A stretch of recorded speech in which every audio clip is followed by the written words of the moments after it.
Even without doing any activity, you can still manifest what you want. If you organize these 4 dimensions in one direction and keep it unwavering in that direction for a certain period of time, now he believes Shiva will do it for him and it will happen. So is Shiva going to come and build your house? No, I want you to understand, God will not lift his little finger for you. What has not happened till now on this planet can happen tomorrow. Human beings are capable of making it happen tomorrow.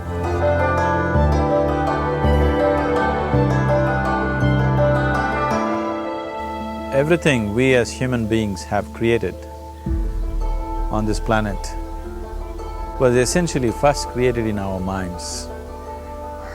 All that you see, which is human work on this planet, first found expression in the mind, then it got manifested in the outside world. The wonderful things that we have done on this planet and the horrible things that we have done on this planet, both have come from the human mind. So if we are concerned as to what we create in this world, it's extremely important that first of all we learn to create the right things in our mind. How we keep our minds? If we do not have the power to keep our minds the way we want it, what we create in the world is also going to be very accidental and haphazard. So learning to create our minds the way we want is the basis of creating the world the way we want. There is a wonderful story in the yogic lore. On a certain day, a man took a walk. He went for a long walk.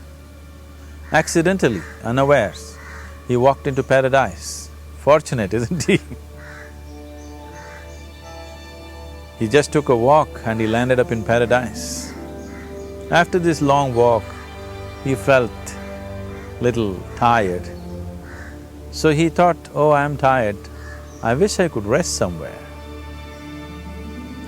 He looked around, there was a nice tree, underneath which there was very cushiony grass. So it was inviting. He went and put his head down there and slept.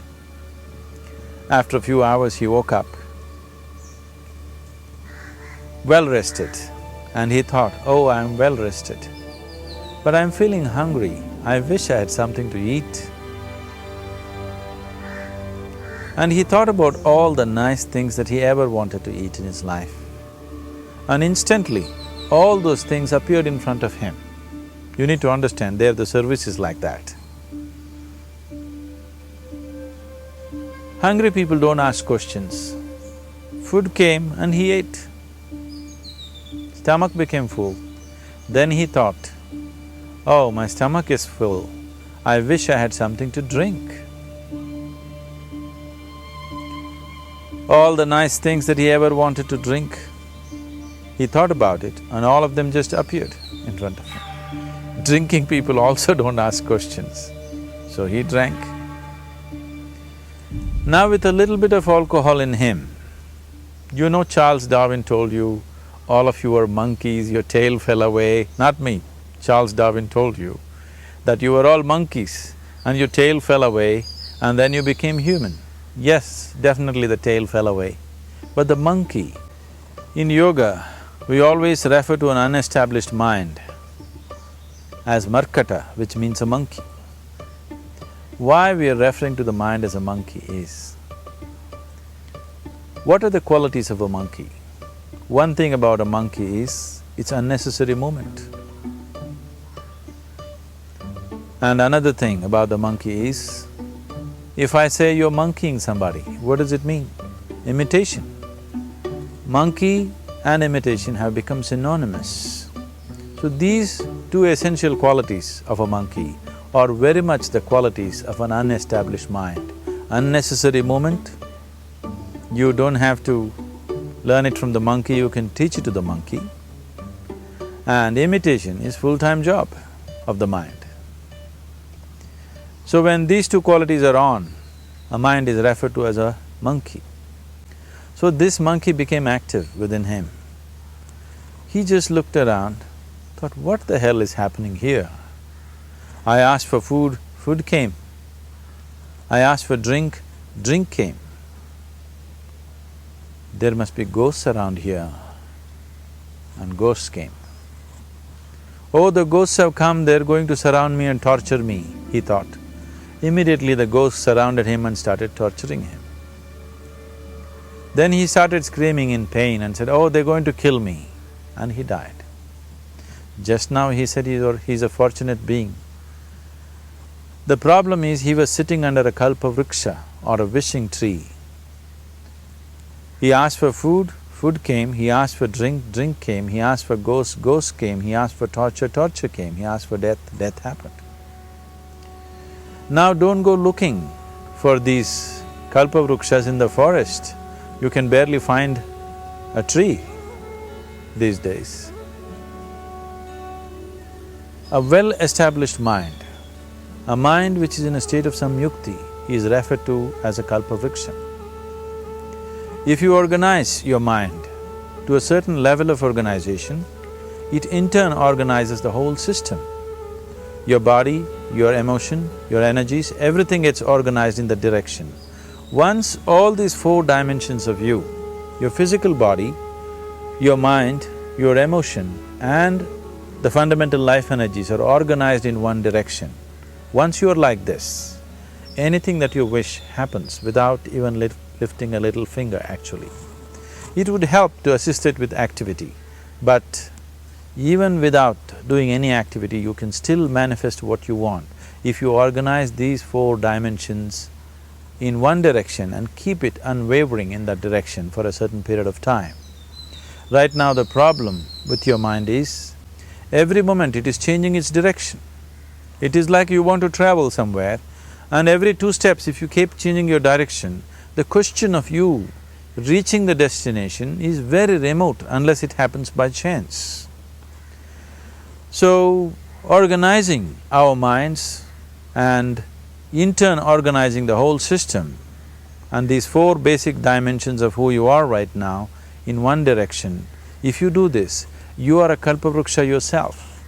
Anything that you wish will happen. But right now, if you look at your lives, everything that you have wished for till now, if it happens, you have finished. Everything and everybody that you have desired for, if all of that lands up in your house today, could you live with that? Once we're empowered like this, it's very important that our physical action, emotional action, mental action and energy actions are controlled and properly directed. If it is not so, we become destructive, self-destructive. Right now, that is our problem. The technology, which is supposed to make our life beautiful and easy, has become the source of all the problem that we are destroying the very basis of our life, which is the planet. So what should have been a boon, we are making a curse out of it. What has brought incredible levels of comfort and convenience to us in the last 100 years or so has also become a threat to our life simply because we are not conscious action, we are in a compulsive state of action. So organizing our minds fundamentally means moving from a compulsive state of activity to a conscious state of activity. You might have heard of people for whom they asked for something and beyond all expectations it came true for them. Generally this happens to people who are in faith. Now, let's say you want to build a house. If you start thinking, oh, I want to build a house, to build a house I need 50 lakhs, but I have only 50 rupees in my pocket, not possible, not possible, not possible. The moment you say not possible, you are also saying, I don't want it. So on one level, you're creating a desire that you want something, on another level, you're saying, I don't want it. So in this conflict, it may not happen. Someone who has some faith in a god or in a temple or whatever, who is simple-minded, faith works only for those people who are simple-minded. Thinking people, people who are too much thinking, for them it never works. A childlike person who has a simple faith in his god or his temple or whatever, he goes to the temple and says, Shiva, I want a house. I don't know how, you must make it for me. Now in his mind there are no negative thoughts. Will it happen? Will it not happen? Is it possible? Is it not possible? These things are completely removed by this simple act of faith. Now he believes Shiva will do it for him and it will happen. So is Shiva going to come and build your house? No, I want you to understand, God will not lift his little finger for you. What you refer to as God is the source of creation. As a creator, he has done a phenomenal job, there's no question about it. Could you think of a better creation than this? Is it in anybody's imagination to think anything better than what is there right now? So as a creator, he has done his job wonderfully well. But if you want life to happen the way you want it, because right now, the very crux of your happiness and your well-being is this. If at all if you're unhappy, the only and only reason why you're unhappy is life is not happening the way you think it should happen. That's all it is. So if life is not happening the way you think it should happen, you're unhappy. If life happens the way you think it should happen, you are happy. It's as simple as that. So if life has to happen the way you think it should happen, first of all, how you think, with how much focus you think, how much stability is there in your thought, and how much reverberance is there in the thought process will determine whether your thought will become a reality or is it just an empty thought. Or how you do not create any impediments for your thought by creating negative thought process. This possible is something possible or not possible, is destroying humanity. What is possible and not possible is not your business, it's nature's business. Your business is just to strive for what you want. Right now you're sitting here, if I ask you two simple questions, I want you to just look at this and answer this. Right now from where you're sitting, can you just fly off? You say no. Right now from where you're sitting, can you get up and walk? You'll say yes. What is the basis of this? Why you say no to flying and yes to walking? Because past experience of life, many times you've gotten up and walked, never did you fly off. Or in other words, you're using the past experience of life as a basis for deciding whether something is possible or not possible. Or in other words, you have decided that what has not happened till now cannot happen in your life in future. This is a disgrace to humanity and the human spirit. What has not happened till now on this planet can happen tomorrow. Human beings are capable of making it happen tomorrow. So what is possible and what is not possible is not your business. That is nature's business. Nature will decide that. You just see what is it that you really want and strive for that. And if your thought is created in a powerful way, without any negativity, without any negative thoughts bringing down the intensity of the thought process, the first and foremost thing is, you must be clear what is it that you really want. If you do not know what you want, the question of creating it doesn't arise. If you look at what you really want, what every human being wants is, he wants to live joyfully, he wants to live peacefully. In terms of its relationships, he wants it to be loving and affectionate. Or in other words, all that any human being is seeking for is pleasantness within himself, pleasantness around him. This pleasantness, if it happens in our body, we call this health and pleasure. If it happens in our mind, we call this peace and joy. If it happens in our emotion, we call this love and compassion. If it happens in our energy, we call this blissfulness and ecstasy. This is all that a human being is looking for. Whether he is going to his office to work, he wants to make money, build a career, build a family, he sits in the bar, sits in the temple, he is still looking for the same thing. Pleasantness within, pleasantness around. If this is what we want to create, I think it's time we addressed it directly and commit ourselves to creating it. So you want to create yourself as a peaceful human being, joyful human being, loving human being, a pleasant human being on all levels. And do you also want a world like this? A peaceful world, a loving world, a joyful world? No, I want greenery, I want food. When we say a joyful world, that means everything that you want has happened. So this is all that you're looking for.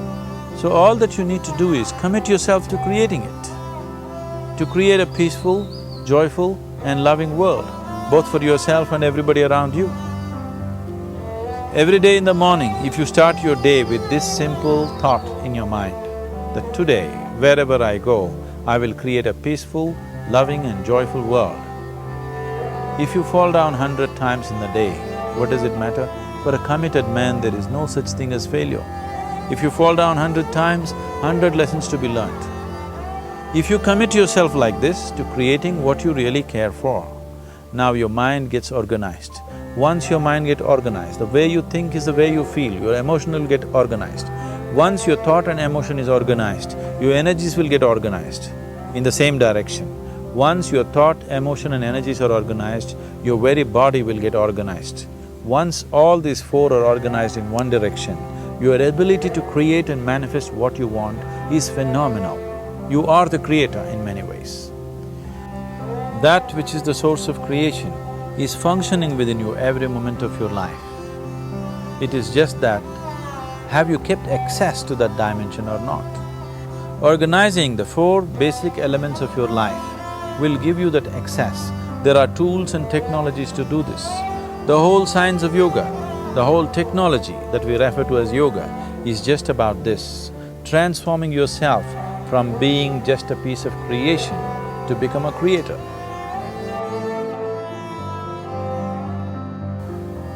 It is my wish and my blessing that every human being in this world should have this access to the source of creation within himself so that he can function here as a creator, not just as a piece of creation.